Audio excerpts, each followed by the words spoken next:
Almost 2,000 years ago, a group of people in feudal Japan found themselves pushed further and further away from the mainstream of society as they refused to give up their spiritual beliefs to the imposed conformity of the ruling class.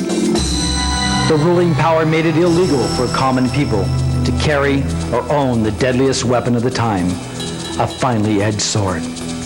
So these people had to learn to defend themselves in different ways, to walk the path of their own chosen desire, and to blend in so as not to attract attention.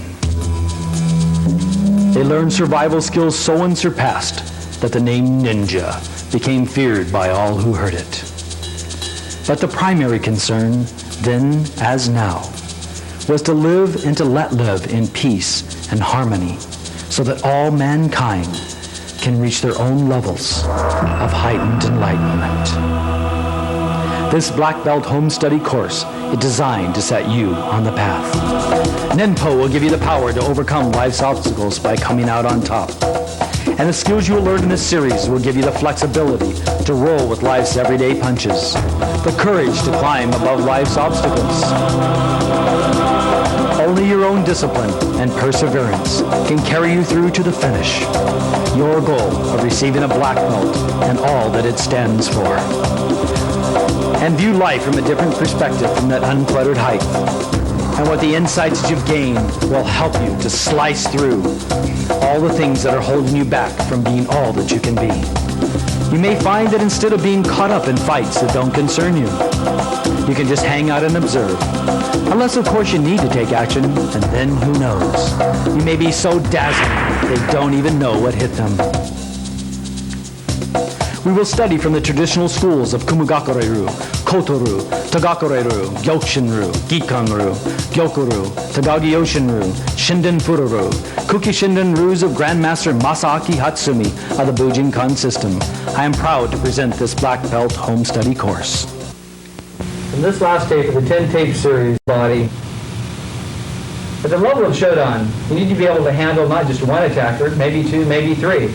But handling more than one attacker is just like handling more than one fist, punch, or kick. You only can deal with one piece at a time. But it does make your awareness have to be a little bit sharper, your sensitivity is a little bit greater, and also that you need to be inside your own body paying attention on the outside. It's a time for no thinking. It's a time just for being able to practice and do all the things that you have learned until this moment. Because that's what's going to save you. You do not have time to think about what movement that you're going to be doing. And any kind of real-life situation will probably all be over before you have any kind of thought about what you're going to do or what's going to happen.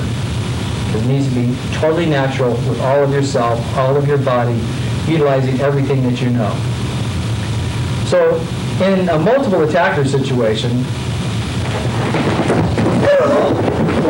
sometimes the best thing about a fight is just not being there. If they're coming, I would first want to take maybe one person and move them into the other person. Grab a hold of the second person and move, taking them down. Once more, done slowly. So you can actually see them coming in.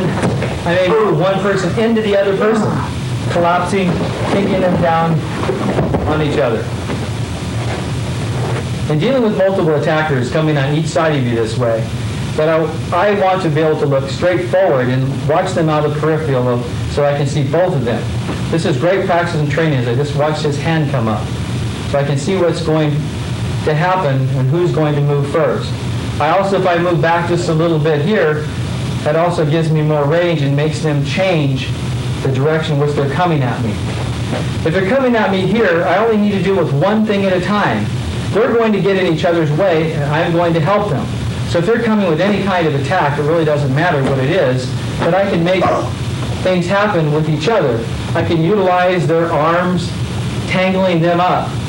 So they actually, their weapons actually become a problem to them instead of an asset. Punching him in the head, taking both of them down. Holding, tucking, doing what I need to do.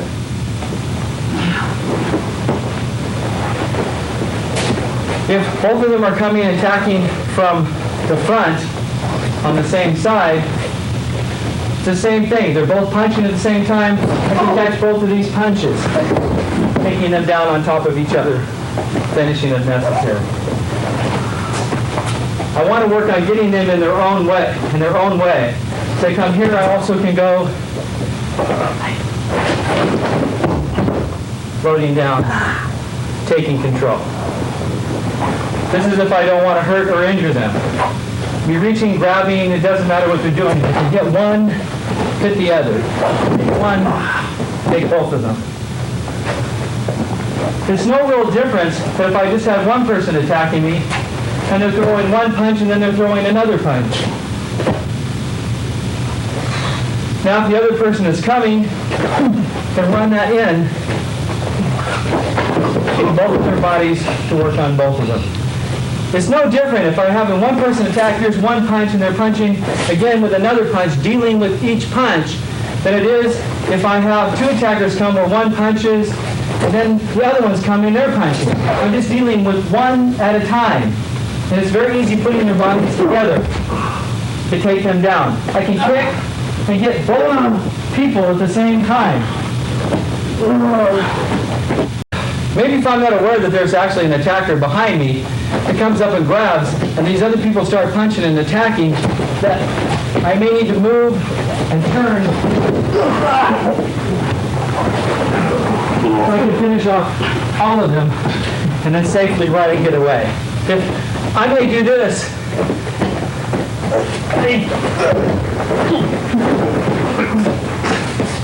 Other ways, there are many ways out of this, but I want to use, I can easily take one arm, one wrist, turning the wrists, trapping legs behind me, stepping, grabbing, kicking, punching,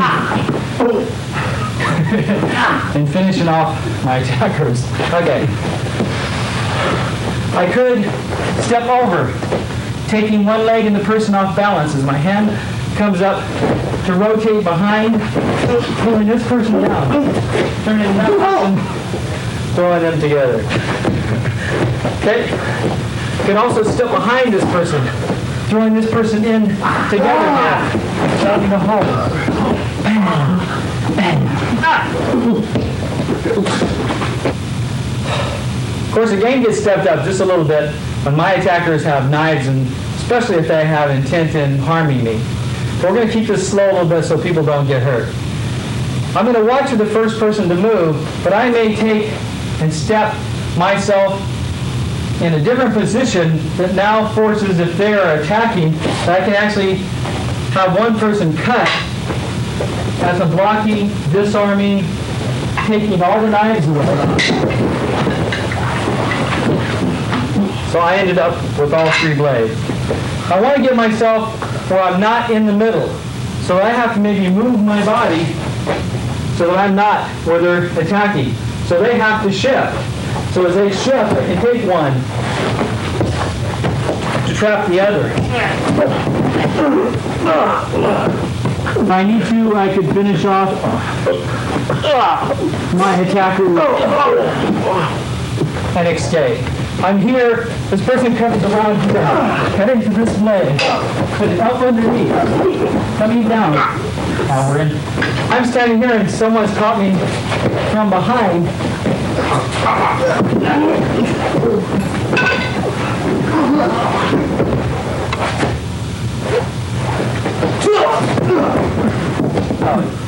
Okay, boom, nice come here.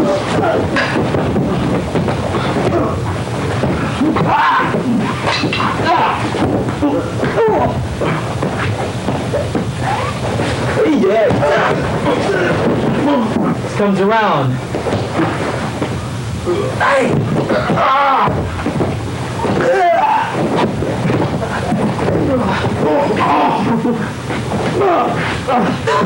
Okay, cut. You're painful.